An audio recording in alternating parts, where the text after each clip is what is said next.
ఇప్పుడైతే mega family Nandamuri family కలిసిపోయాయి. కానీ గతంలో ఈ రెండు ఫ్యామిలీల మధ్య పచ్చగడ్డి వేస్తే భగ్గుమనే పరిస్థితి ఉండేది.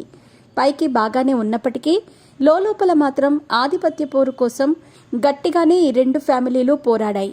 ముఖ్యంగా నందమూరి నటసింహం బాలకృష్ణ అవకాశం చిక్కినప్పుడల్లా మెగా ఫ్యామిలీ మీద తన అక్కసును వెళ్లగక్కేవారు. చిరంజీవి ప్రజారాజ్యం పార్టీ పెట్టిన సమయంలో ఆయనపై బాలకృష్ణ ఓ రేంజ్ లో ఫైర్ అయ్యారు. బిజీగా గడుపుతున్న లైఫ్ లో చిన్న బ్రేక్ తీసుకుని ఎంజాయ్ చేయాలి అనుకుంటున్నారా? అయితే వెంటనే ఆర్వీ వెకేషన్స్ ప్రైవేట్ లిమిటెడ్ ని సంప్రదించండి. మరిన్ని డీటెయిల్స్ కోసం సంప్రదించండి 7997979960. రాజకీయాలంటే ఎమోషన్ కాదు. అమితాబ్ బచ్చన్ రాజకీయాల్లోకి వచ్చి ఏం పీకాడు? గొప్ప నాయకుడిని ఓడించి పార్లమెంటుకి వెళ్లాడు. అక్కడ ఆటోగ్రాఫ్స్ ఇవ్వటమే సరిపోయింది. చిరంజీవి కూడా అంతే. రాజకీయాల్లో అందరూ రాణించలేరు, మా బ్లడ్ వేరు బ్రీడ్ వేరు అంటూ చిరంజీవి స్థాయిని తగ్గించి మాట్లాడారు. తన అన్న చిరంజీవి మీద బాలకృష్ణ చేసిన వ్యాఖ్యలపై మెగా బ్రదర్ నాగబాబు గట్టిగానే కౌంటర్ ఇచ్చారు. బ్లడ్ బ్రీడ్ అనేది జంతువులకు మాత్రమే ఉంటుంది. అమితాబ్ చిరంజీవిని విమర్శించే స్థాయిని ఇది కాదంటూ బాలకృష్ణపై నాగబాబు అప్పట్లో వరుస వీడియోలు చేశాడు. ఇక ఆ తర్వాత కూడా బాలకృష్ణ మెగా ఫ్యామిలీపై తన విమర్శలను కొనసాగించారు. 2014 ఎన్నికల్లో పవన్ కళ్యాణ్ సాయంతో అధికారంలోకి వచ్చింది టీడీపీ. ఆ తర్వాత జరిగిన పరిణామాలతో పవన్ ఎవరో తనకు తెలియదని బాలకృష్ణ సెటైర్లు వేశారు.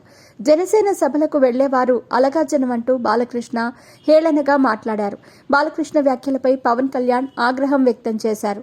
అయితే తర్వాత జరిగిన రాజకీయ పరిణామాలతో ఈ రెండు ఫ్యామిలీలు కలిసిపోయాయి.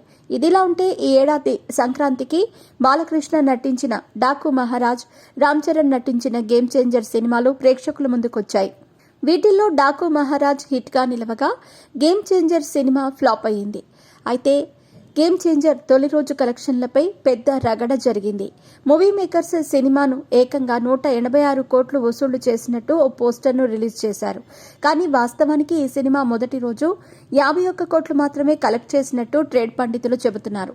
ట్రాకర్స్ మరియు మేకర్స్ మధ్య ఇంత పెద్ద డిఫరెన్స్ ఎందుకు వచ్చిందనే దానిపై ఎవరికీ అర్థం కావటం లేదు. తాజాగా దీనిపై బాలకృష్ణ తనదైన శైలిలో స్పందించారు.